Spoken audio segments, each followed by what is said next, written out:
नमस्कार मेरे प्रिय मित्रों, भाइयों बहनों, मेरे युवा साथियों और जीवन के इस अद्भुत सफर के सहयात्रियों। आज मैं एक ऐसे प्रश्न करने जा रहा हूं जो शायद आपकी पूरी जिंदगी बदल सकता है। क्या आपने कभी सोचा है कि हम इतना भाग क्यों रहे हैं? सुबह से रात तक दौड़ रहे हैं ना, कैरियर के लिए, पैसे के लिए, प्रतिष्ठा के लिए, सोशल मीडिया के लाइक्स के लिए, लेकिन फिर भी भीतर कहीं एक खालीपन क्यों है? क्या ऐसा आपके साथ भी हुआ है कि आपने कोई लक्ष्य प्राप्त किया, नौकरी मिली, प्रमोशन मिला, नया घर मिला, नई गाड़ी मिली, लेकिन खुशी कुछ दिनों बाद फिर गायब हो गई? साथियों, क्या ऐसा कभी आपके साथ हुआ है? यही आज के युग की सबसे बड़ी विडंबना है। सुविधाएं निरंतर बढ़ रही है ना, लेकिन संतोष घट रहा है। कनेक्टिविटी बढ़ रही है, लेकिन रिश्ते टूट रहे हैं। सूचनाएं बढ़ रही है, लेकिन ज्ञान कम हो रहा है। कमाई बढ़ रही है, लेकिन मन की शांति घट रही है। और सबसे बड़ी बात बताऊं, लोग सफल तो हो रहे हैं, लेकिन सुखी नहीं हो रहे। साथियों, आज दुनिया को सफल लोगों की कमी नहीं है, सार्थक लोगों की जरूरत है। आज दुनिया को केवल अमीर लोगों की नहीं, आत्मिक रूप से समृद्ध लोगों की जरूरत है। और इसी मोड़ पर हजारों वर्ष पुराना एक दिव्य ज्ञान हमारे सामने खड़ा है, जिसे भगवान श्री कृष्ण ने कुरुक्षेत्र के युद्ध क्षेत्र में अर्जुन को दिया था। कर्म योग। ध्यान दीजिए, मैं वीडियो में आगे बढ़ूं इससे पहले मैं आप सबों से आग्रह करता हूं, अगर लिविंग हैप्पीली को अभी तक नहीं सब्सक्राइब किया तो सब्सक्राइब कर लीजिए, लाइक कीजिए, कमेंट कीजिए। आज हम कर्म योग की बात करेंगे। गीता युद्ध के मैदान में सुनाई गई थी, किसी गुफा में नहीं। क्यों? क्योंकि हमारा जीवन भी एक युद्ध क्षेत्र है।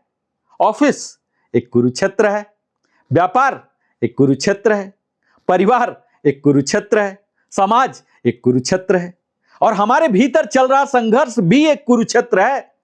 हम सब कहीं ना कहीं अर्जुन हैं, भ्रमित, चिंतित, उलझे हुए, कंफ्यूज।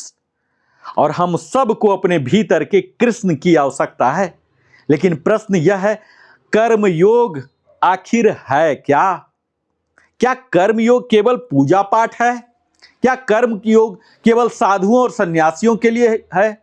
क्या कर्म योग का आधुनिक जीवन से कोई संबंध है? तो उत्तर है साथियों, हां, और शायद पहले से भी अधिक। क्योंकि आज का इंसान तनावग्रस्त है। आज का इंसान परिणामों का गुलाम बन चुका है। आज का इंसान काम तो कर रहा, लेकिन काम में आनंद नहीं है।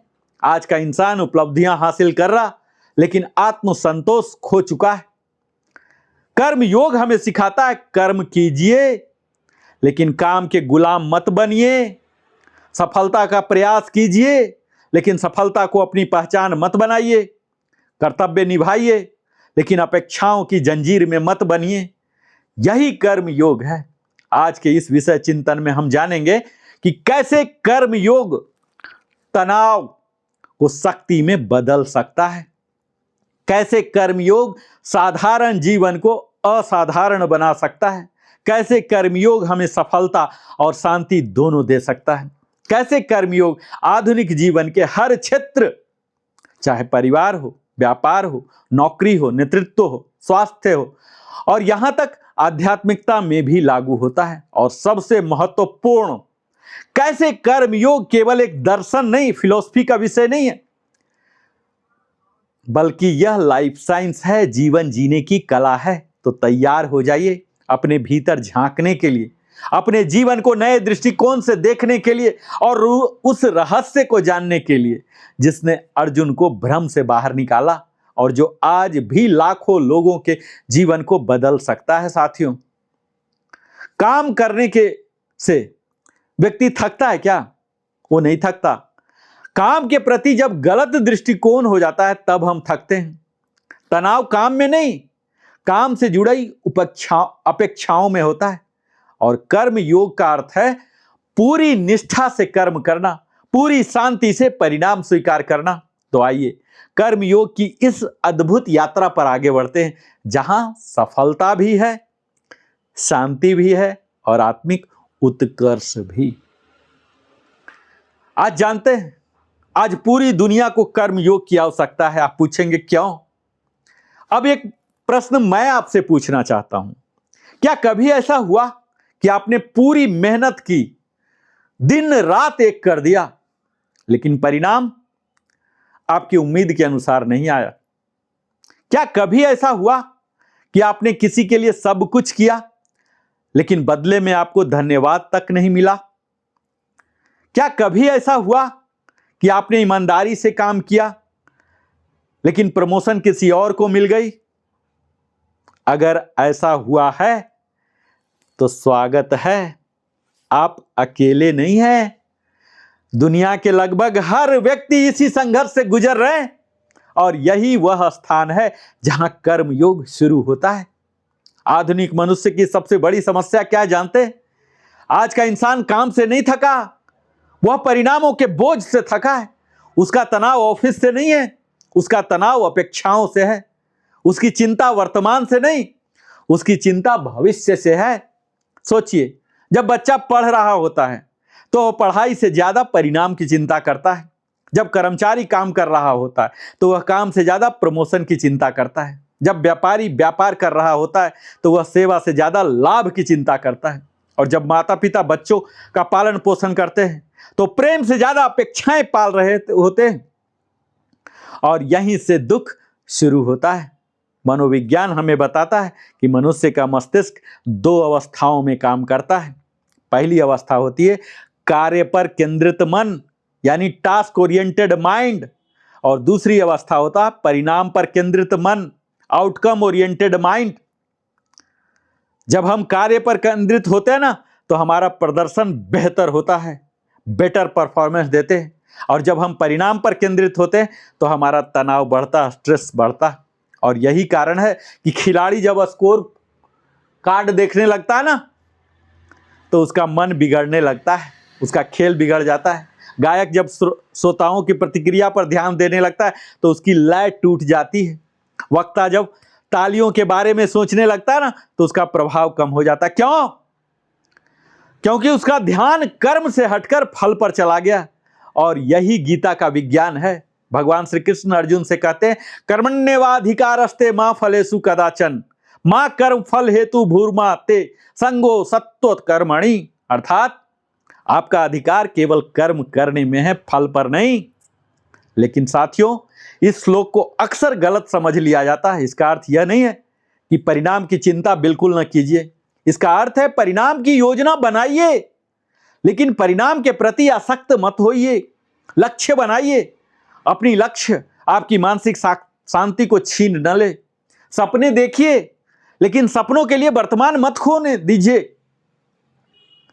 एक किसान था साथियों, वह हर दिन अपने खेत में मेहनत करता था, है ना। समय पर बीज बोता था, समय पर सिंचाई करता था, समय पर देखभाल करता था, जो कुछ भी चाहिए सब कुछ करता था। लेकिन क्या वह बारिश को, जो मेघ है, बारिश को नियंत्रित कर सकता था? नहीं। क्या वह मौसम को नियंत्रित कर सकता था? नहीं। क्या वह हवा की दिशा बदल सकता था? नहीं। उसका अधिकार केवल कर्म पर था और फल अनेक कारकों पर निर्भर था। और यही जीवन का सत्य है। हम प्रयास नियंत्रित कर सकते हैं, परिणाम नहीं। और आधुनिक विज्ञान भी यही कहता है। विश्व की प्रमुख खेल मनोविज्ञान जो स्पोर्ट्स साइकोलॉजी है ना, संस्थाओं ने पाया कि जो खिलाड़ी प्रक्रिया पर ध्यान देते हैं वे अधिक सफल होते हैं, और जो केवल परिणाम पर ध्यान देते हैं वे अधिक तनावग्रस्त हो जाते हैं। क्यों? क्योंकि परिणाम भविष्य में है और भविष्य हमेशा अनिश्चित है, जबकि कर्म वर्तमान में है और वर्तमान ही हमारी शक्ति का केंद्र है। और कर्म योग का पहला सिद्धांत जानते हैं, ध्यान से सुनिएगा। अपना सर्वश्रेष्ठ दीजिए, द बेस्ट, लेकिन परिणाम को अपनी पहचान मत बनाइए। यदि सफलता मिली तो विनम्र रहिए, और यदि असफलता मिली तो सीख लीजिए। दोनों स्थितियों में आगे बढ़ते रहिए, यही कर्मयोग है। स्वामी विवेकानंद जब शिकागो धर्म संसद में गए ना, तो उनके पास न धन था, न कोई बड़ी संस्था थी, न कोई राजनीतिक शक्ति थी, लेकिन उनके पास एक चीज थी, पूर्ण समर्पण। उन्होंने अपना कर्म किया, अपना सर्वश्रेष्ठ दिया, बाकी दुनिया ने उन्हें स्वीकार किया। उन्होंने कभी यह नहीं सोचा कि अगर लोग मुझे पसंद नहीं करेंगे तो क्या होगा। उन्होंने केवल अपना सत्य प्रस्तुत किया और इतिहास बदल गया। कर्म योग का दूसरा सिद्धांत जानते हैं, कर्म को पूजा बनाइए। आज अधिकांश लोग काम इसलिए करते हैं क्योंकि उन्हें वेतन चाहिए। कर्म योगी काम इसलिए करता है क्योंकि उत्कृष्टता उसका स्वभाव बन चुकी होती है। फर्क समझिएगा, एक व्यक्ति घड़ी देखकर काम करता है, जितना पैसा उतना काम। दूसरा व्यक्ति उद्देश्य देखकर काम करता है, पहला थक जाता है, दूसरा ऊर्जा से भर जाता है, क्योंकि उद्देश्य ऊर्जा देता है। जरा कल्पना कीजिए, एक गरीब परिवार का बालक अखबार बेचता है, साधारण जीवन, लेकिन उसके भीतर एक महान उद्देश्य था। उसने कभी परिस्थितियों को दोष नहीं दिया, उसने कर्म किया, लगातार कर्म किया, और वही बालक भारत का राष्ट्रपति बना। याद रखिए, महान लोग अवसरों का इंतजार नहीं करते, वे अपने कर्मों से अवसरों का निर्माण करते हैं। और मैं आपसे एक प्रश्न पूछना चाहता हूं साथियों, अपने मन में उत्तर दीजिएगा। क्या आप अपने काम का बोझ समझते हैं या अवसर? क्या आप नौकरी कर रहे हैं या योगदान दे रहे हैं? क्या आप जीवन काट रहे हैं या जीवन गढ़ रहे हैं? यही प्रश्न आपके भविष्य का निर्माण करेंगे साथियों। अब तक हमने समझा कि कर्मयोग केवल कार्य करने की पद्धति नहीं है, बल्कि जीवन जीने की कला है। अब आइए कर्मयोग के एक ऐसे आयाम को समझें जो आधुनिक जीवन में सबसे अधिक आवश्यक है, नेतृत्व, लीडरशिप, सफलता, सक्सेस और आत्मविश्वास, सेल्फ ग्रोथ के लिए। जानते साथियों, आज पूरी दुनिया सफलता के पीछे दौड़ रही है ना। कोई पैसा चाहता है, कोई पद चाहता है, कोई प्रसिद्धि चाहता है, कोई शक्ति चाहता है। लेकिन एक प्रश्न है, यदि सफलता मिल जाए और शांति खो जाए तो क्या वह सफलता है? यदि पद मिल जाए और परिवार छूट जाए तो क्या वह उपलब्धि है? यदि धन आ जाए और स्वास्थ्य चला जाए तो क्या वह लाभ है? जरा सोचिए, आज करोड़ों लोग बाहर से सफल दिखते हैं, लेकिन भीतर से टूटे हुए हैं। कर्म योग हमें सिखाता है कि सफलता का अर्थ केवल ऊंचा उठना नहीं, सफलता का अर्थ है ऊंचा उठते हुए भीतर अस्थिर बने रहना। और कर्म योग का 5वां सिद्धांत है, कर्म को पूजा बनाइए, मजबूरी नहीं। भगवान श्री कृष्ण ने अर्जुन से युद्ध करने को कहा, लेकिन ध्यान दीजिए, उन्होंने कभी नहीं कहा अर्जुन युद्ध इसलिए करो क्योंकि मैं कह रहा हूं। उन्होंने कहा स्वधर्मे निधनम श्रेयः, अर्थात अपने कर्तव्य का पालन करना ही श्रेष्ठ है। यही कर्म योग है। जब काम मजबूरी बनता है तो तनाव पैदा होता है, और जब काम प्रतियोगिता बनता है तो ईर्ष्या पैदा होती है। जब काम अहंकार बनता है तो संघर्ष पैदा होता है, लेकिन जब काम पूजा बनता है ना साथियों, तो आनंद पैदा होता है। 2 डॉक्टर हैं, दोनों एक ही ऑपरेशन कर रहे हैं। पहला सोच रहा मुझे कितना फीस मिलेगी, दूसरा सोच रहा एक जीवन बचाने का अवसर मिला है। दोनों का कार्य एक जैसा है, लेकिन चेतना अलग है ना। यही कर्म योग और सामान्य कर्म का अंतर है। स्वामी विवेकानंद कहते थे वर्क इज वर्शिप। लेकिन इसका वास्तविक अर्थ क्या है? इसका अर्थ यह नहीं है कि केवल काम करते रहो, इसका अर्थ है काम करते समय संपूर्ण उपस्थिति, टोटल प्रेजेंस रखिए। जहां हो पूरी तरह वहीं रहिए। यदि परिवार के साथ हो तो मोबाइल में मत खोइए, यदि कार्यस्थल पर हो तो घर की चिंताओं में मत खोइए, यदि प्रार्थना कर रहे हो तो व्यवसाय की गणना मत कीजिए। पूर्ण उपस्थिति ही कर्म योग है। और कर्म योग जिसकी मैं बात कर रहा हूं ना, और आधुनिक नेतृत्व का संबंध जानते हैं। आज कंपनियां लीडरशिप सिखाने के लिए करोड़ों रुपए खर्च करती हैं, लेकिन हजारों वर्ष पहले गीता ने नेतृत्व का सर्वोच्च सूत्र दे दिया था। सच्चा नेता कौन? जो आदेश देता है नहीं, जो प्रेरित करता है, जो नियंत्रित करता है नहीं। जो विकसित करता हो, जो दूसरे को छोटा दिखाकर बड़ा बनता है, नहीं, जो दूसरे को बड़ा बनाकर महान बनता है, वह है नेता। और भगवान श्री कृष्ण का नेतृत्व, कृष्ण राजा नहीं थे, है ना, फिर भी पूरा महाभारत उनके नेतृत्व में चला। क्यों? क्योंकि नेतृत्व पद से नहीं, चरित्र से आता है। नेतृत्व कुर्सी से नहीं, चेतना से आता है। नेतृत्व अधिकार से नहीं, विश्वास से आता है। और आधुनिक जीवन का सबसे बड़ा भ्रम जानते हैं, आज लोग सोचते हैं जब मुझे बड़ा पद मिलेगा तब मैं खुश हो जाऊंगा, बिंदास हो जाऊंगा। लेकिन कर्म योग कहता है पहले अपने भीतर शांति पैदा कीजिए, फिर सफलता स्वयं आकर्षित होगी। डॉक्टर कलाम जी का जीवन कर्म योग का जीवंत उदाहरण था। राष्ट्रपति बनने के बाद भी उनका जीवन कैसा था? वैसा ही सरल रहा। न अहंकार, न प्रदर्शन, न सत्ता का मद। उन्होंने कहा था अपने मिशन में सफल होने के लिए अपने लक्ष्य के प्रति एक चित्त समर्पण आवश्यक है। यही कर्म योग है। कार्य कीजिए, पूर्ण समर्पण से कीजिए, लेकिन अहंकार मत जोड़िए। और कर्म योग और आत्मविश्वास का संबंध जानते हैं साथियों? दुनिया बदलने से पहले स्वयं को बदलना पड़ता है। और स्वयं को बदलने का सबसे बड़ा साधन क्या है जानते हैं? दैनिक कर्म, एक दिन का व्यवहार, हर दिन की आदतें, एक दिन के निर्णय। एक बीज रातों रात वृक्ष नहीं बनता, वह प्रतिदिन थोड़ा थोड़ा बढ़ता है। वैसे ही महान व्यक्तित्व अचानक नहीं बनते, वे प्रतिदिन छोटे छोटे कर्मों से बनते। आज जो व्यक्ति सुबह देर से उठता है वह कल भी वही करेगा। जो आज बहाने बना रहा वह कल भी बहाने बनाएगा। लेकिन आज एक छोटा अनुशासन बना लेता है, वह कल महान बन सकता है। और कर्म योग का सूत्र जानते हैं? भाग्य भविष्य में नहीं बनता, भाग्य आज के कर्मों में बनता है। साथियों, क्या आप अपने जीवन में कुछ बड़ा करना चाहते हैं? क्या आप अपने परिवार को बेहतर जीवन देना चाहते हैं? क्या आप अपने भीतर छिपी क्षमता को जगाना चाहते हैं? यदि हां, तो कर्म योग आपके लिए है। और यहां एक महत्वपूर्ण बात समझिएगा, अधिकांश लोग असफलता से डरते हैं, लेकिन कर्मयोगी असफलता से डरता नहीं है। क्यों? क्योंकि उसका ध्यान परिणाम पर नहीं, प्रयास पर होता है। बल्ब के आविष्कार से पहले हजारों प्रयोग असफल हुए। किसी ने पूछा क्या आप 1000 बार असफल हुए? तो एडिसन ने क्या कहा जानते हैं? नहीं, मैंने 1000 तरीके खोजे जो काम नहीं करते। यही कर्मयोगी दृष्टि है। श्रीमद् भागवत गीता में भगवान श्री कृष्ण कहते हैं योगः कर्मसु कौशलम, अर्थात कर्म में उत्कृष्टता ही योग है। ध्यान दीजिए, यहां कहीं नहीं कहा गया कि कर्म छोड़ दो। यह कहा गया कर्म को उत्कृष्ट बनाइए, द बेस्ट बनाइए। और कर्म योगी की पहचान जानते हैं?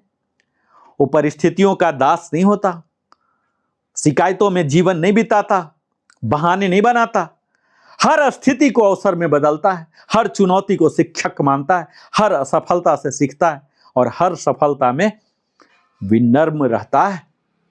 आज रात सोने से पहले साथियों स्वयं से पूछिएगा, मैं जो काम कर रहा हूं ना, क्या उसे केवल पैसे के लिए कर रहा हूं या सेवा और योगदान का माध्यम मानता हूं? मैं जो जीवन जी रहा हूं, क्या वह केवल मेरे लिए है या किसी और के जीवन में भी प्रकाश ला रहा? क्योंकि कर्म योग का वास्तविक अर्थ जानते हैं? स्वयं को इतना विकसित करना कि आपका जीवन दूसरे के लिए भी आशीर्वाद बन जाए।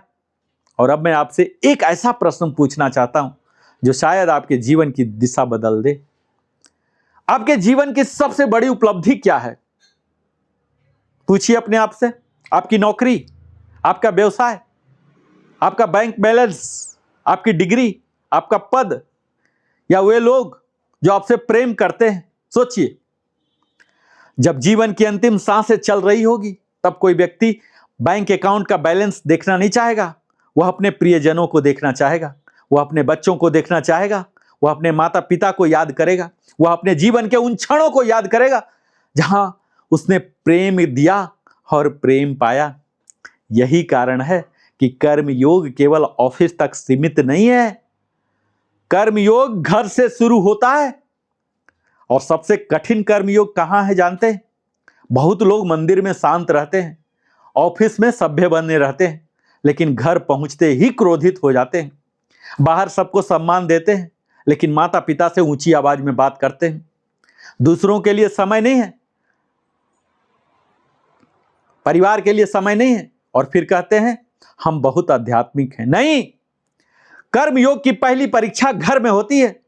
भगवान श्री कृष्ण ने कहीं नहीं कहा कि जंगल भाग जाओ। उन्होंने अर्जुन को युद्ध भूमि में ही योग सिखाया। और इसका अर्थ समझते हैं, जीवन के बीच में रहकर योगी बनिए, परिवार में रहकर योगी बनिए, जिम्मेदारियों को निभाते हुए योगी बनिए। यही कर्मयोग है। और अगर मैं कर्मयोग और माता पिता के प्रति कर्तव्य को जोड़ूं साथियों, तो एक क्षण के लिए अपनी आंखें बंद कीजिए और याद कीजिए, जब आप छोटे थे, आपको चलना नहीं आता था, किसने उंगली पकड़कर चलना सिखाया? आपको बोलना नहीं आता था, किसने शब्द सिखाए?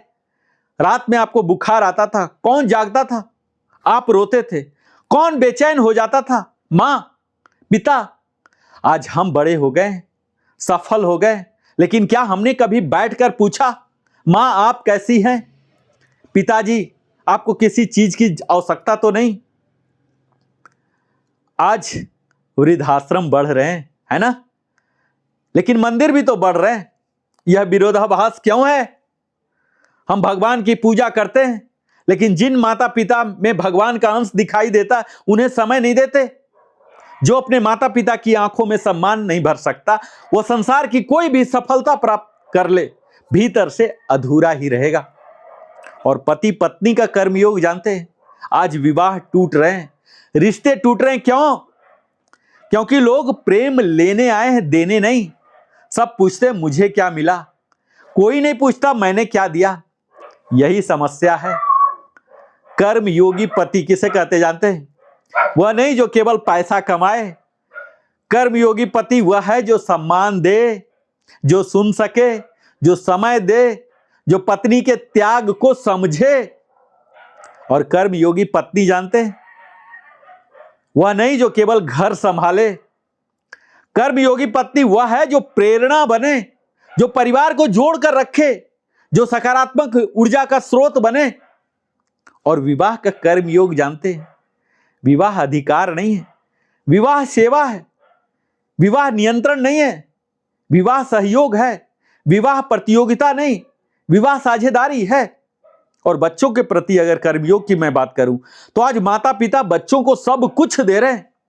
अच्छा स्कूल, अच्छे कपड़े, अच्छे गैजेट्स, लेकिन एक चीज नहीं दे पा रहे, अपना समय। और बच्चा वस्तुएं नहीं चाहता, वह उपस्थिति चाहता है, वह संवाद चाहता है, वह प्रेम चाहता है। बच्चे आपकी बातें कम सुनते हैं, आपका जीवन ज्यादा देखते हैं। आप जो करते हैं वही सीखते हैं। इसलिए यदि आप चाहते हैं कि आपका बच्चा कर्मयोगी बने, तो पहले स्वयं कर्मयोगी बनिए। और ये जो सेवा है ना, सर्विस, निस्वार्थ सेवा, कर्मयोग का सर्वोच्च रूप है। साथियों, जीवन का सबसे बड़ा आनंद लेने में नहीं, देने में है। क्योंकि लेने में हाथ भर जाएगा ना, लेंगे तो, और जब देते हैं ना तो हृदय भर जाता है। मदर टेरेसा का जीवन जानते हैं, उन्होंने संसार का सबसे बड़ा सत्य समझ लिया था। उन्होंने कहा था हम सब बड़े कार्य नहीं कर सकते, लेकिन छोटे कार्य बड़े प्रेम से कर सकते हैं। यही कर्मयोग है। स्वामी विवेकानंद कहते थे नर सेवा ही नारायण सेवा है। जब आप किसी भूखे को भोजन देते हैं, जब आप किसी दुखी को सांत्वना देते हैं, जब आप किसी निराश व्यक्ति को आशा देते हैं, जब आप केवल सेवा नहीं कर रहे होते, आप कर्म योग कर रहे होते हैं। और कृतज्ञता जानते हैं, कर्म योग का हृदय माना गया है। अब मैं आपसे एक और प्रश्न पूछना चाहता हूं। आज सुबह आप उठे, क्या आपने धन्यवाद कहा? सांस चल रही है, क्या आपने धन्यवाद कहा? दिल धड़क रहा, क्या आपने धन्यवाद कहा? आंखें देख रही हैं, क्या आपने धन्यवाद कहा? हमारे पास जो है उसके लिए धन्यवाद नहीं देते, जो नहीं है उसके लिए शिकायत करते रहते हैं। यही दुख का कारण है। और कृतज्ञता का चमत्कार जानते हैं, वैज्ञानिक शोध बताते हैं कि जो लोग प्रतिदिन कृतज्ञता व्यक्त करते हैं उनमें तनाव कम होता है, खुशी बढ़ती है, नींद बेहतर होती है, रिश्ते मजबूत होते हैं, प्रतिरोधक क्षमता बेहतर होती है। लेकिन आध्यात्मिक दृष्टि से कृतज्ञता उससे भी बड़ी चीज है। कृतज्ञता हमें अहंकार से बचाती है।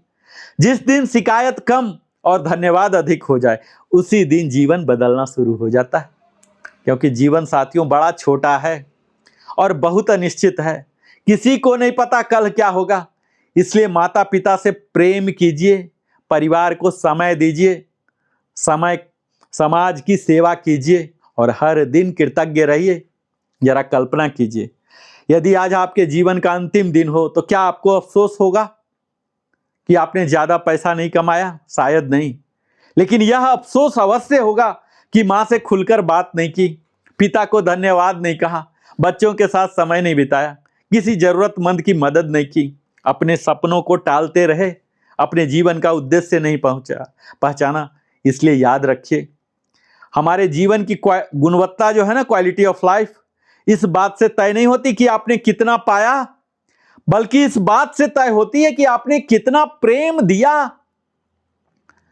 आज जब आप इस वीडियो से उठे ना बंद करके, तो एक संकल्प लेकर उठिएगा, मैं केवल सफल नहीं बनूंगा, मैं सार्थक बनूंगा। मैं केवल कमाऊंगा नहीं, मैं योगदान भी दूंगा। मैं केवल अपने लिए नहीं जीऊंगा, मैं मानवता के लिए भी जीऊंगा। मैं केवल कर्म नहीं करूंगा, मैं कर्म योग करूंगा। और जानते हैं, कर्म योग का संपूर्ण जीवन परिवर्तन सूत्र जो सफलता, शांति और आत्मोन्नति का मार्ग दे सकता है। अब मैं उस अद्भुत यात्रा के अंतिम चरण में मैं आपको ले जाता हूं। लेकिन मैं आपसे एक पहले प्रश्न पूछना चाहता हूं। यदि आज से 5 वर्ष बाद आपका जीवन वैसा ही रहे जैसा आज है, तो क्या आप संतुष्ट होंगे? जरा सोचिए।